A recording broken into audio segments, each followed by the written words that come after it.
Olá, estamos no Lux Teatro. Ele foi palco do Interconsul. Esteve no evento o professor Luciano Kleckner, pesquisador da área de comunicação da PUC do Rio Grande do Sul. Ele é o convidado do Lux Conhecimento de hoje.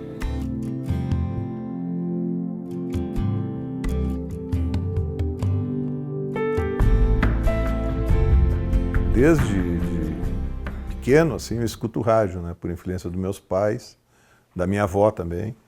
E até hoje, por exemplo, eu não durmo e não acordo sem ter um radinho de pilha do lado, né? Então eu acompanho assim, muito desse veículo, desse meio, né? Então ele teve uma importância assim, determinante, inclusive, para que eu pudesse, depois de formado, me dedicar então à pesquisa do rádio. O que eu posso te dizer assim, que em termos de linha do tempo, a gente percebe assim, que é uma coisa óbvia da imprensa, que primeiro tu tinhas o quê? Tu tinhas a questão do jornal, né? E aí o rádio, que é uma das questões que hoje a gente se debate muito também, em geral entre os pesquisadores de rádio, que o rádio ele ia muito no texto escrito e não se descolava desse texto escrito. Então seja através enfim, dos roteiros que o pessoal lia no ar, seja através do próprio Repórter Esso, que era um dos primeiros noticiosos, sínteses radiofônicas do mundo inteiro, né, que foi feito nos moldes do Repórter Esso, noticiário de 5 minutos, 10 minutos, que até hoje as principais emissoras de todo o mundo ainda utilizam, né, a cada meia hora, a cada 1 hora, a cada tempo determinado, assim, que entra aquelas notícias, 5, 10 minutos, ou 1 minuto e meio, ou 2 minutos. Inclusive a televisão faz isso hoje, né? Tu tem que fazer hoje um rádio mais conversado com o teu público. Claro que tu tens que colocar ali pessoas que tenham essa habilidade, né, de falar uma linguagem radiofônica, porque senão tu vai ficar como se estivesse lendo um jornal, ou, enfim, ou com uma imagem que está, da imagem da TV, que hoje também já chegou no rádio, né, através dos sites, dos portais, etc.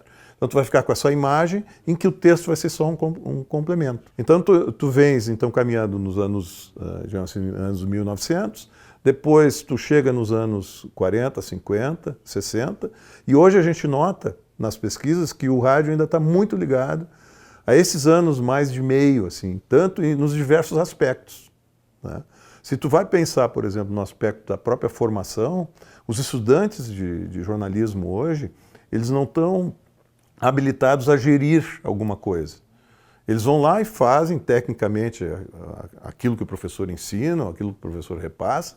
Ele não consegue muitas vezes pensar por conta própria como que eu vou gerir uma determinada emissora. Aí o que surgiu? Surgiram as próprias emissoras de rádio dentro das universidades, porque as rádios eram rádios clubes, rádios sociedades, né, assim que elas foram criadas, em que os ouvintes e os integrantes dessas rádios sociedades e rádios clubes pagavam, né, pequenas joias para que essa emissora fosse para o ar, ou pequenas mensalidades. Então, assim que que sobreviveu o rádio até os anos 30, quando foi criada a publicidade do rádio. A partir dos anos 30 até hoje, o rádio continua sendo um rádio que ele depende muito de anúncios, né? E esses anúncios, como é que eles chegam na rádio? Eles chegam através da medição de audiência, que muitas vezes essa medição de audiência ela não consegue corresponder ao que realmente a rádio está rendendo, digamos assim, para o seu público, né? Porque a pesquisa ela é todo um retrato de momento e é feita por amostragem. Então é essa outra parte também, além da gestão, que tem que evoluir um pouquinho no rádio. A questão das pesquisas. A gente viu aqui na apresentação, através do Romanini, que apresentou sobre uma pesquisa que foi feita para a Rádio São Francisco, mas se a gente pegar todos aqueles itens ali, são itens até que são óbvios, né? Então, na realidade, muitas vezes, como é feita essa pesquisa, né? Então, acho que isso pode nos desvendar e pode mostrar para nós no futuro, né, o que vai, digamos assim, por onde o rádio pode ir. Com uma pesquisa bem organizada, porque tem que fazer uma pesquisa bem organizada para os teus ouvintes, porque senão tu vai chegar numa resposta que é óbvia, né? Uma resposta óbvia. O óbvio a gente já sabe. Eu sei, tu sabe, todos sabemos já o que é óbvio no caso do rádio, né? Que o rádio está enfrentando uma crise, né? Que assim como dos outros meios, né? A gente até já viu, por exemplo, hoje no Brasil a gente tem em torno de umas 10 mil emissoras de rádio, em ondas hertzianas, né? Em AM e FM. Dessas 10 mil, eu não conheço nenhuma emissora que tenha realmente fechado essas portas. Elas sempre migram, né? De repente tu pega uma emissora, como a Rádio Ipanema de Porto Alegre, ela pegou esse canal de FM e passou para a Band, né? Uma outra rádio aqui e ali, ela termina migrando para outro lugar. Tanto que surgiu justamente o FM estendido, para quê? Porque a demanda é tão grande por rádios FM também, que tu vai ter que criar uma banda estendida que tu vai poder colocar as demandas que tu tem, os pedidos que tu tem de FM ali, inclusive os pedidos que vêm da migração do AM para o FM. Então, eu acho que precisa, assim, uma remodelação muito grande, que venha através de pesquisa, que venha através de uma reorganização estrutural dessa área radiofônica, né? Que tu possas, então, ter um vislumbre de um futuro para esse meio, né? Que, por tudo que se fala, ele não vai desaparecer, porque ele não desapareceu até agora. Tu continua com as emissoras de rádio, as 10 mil emissoras de rádio estão aí no Brasil, né? E elas vão continuar cada vez mais fortes, no meu entender, com adaptações que tu precisa fazer. Tem um livro que foi feito em 1999, se não me engano, que é duas pesquisadoras, coordenaram a Sônia Virgínia Moreira e a Nélia Del Bianco, que é como seria o rádio no século XXI. E aí, muitos artigos ali, claro, a gente usou um tom premonitório dos pesquisadores, né? Claro que se fez uma pesquisa, mas muitos diziam assim, é o rádio digital. Não foi por esse caminho.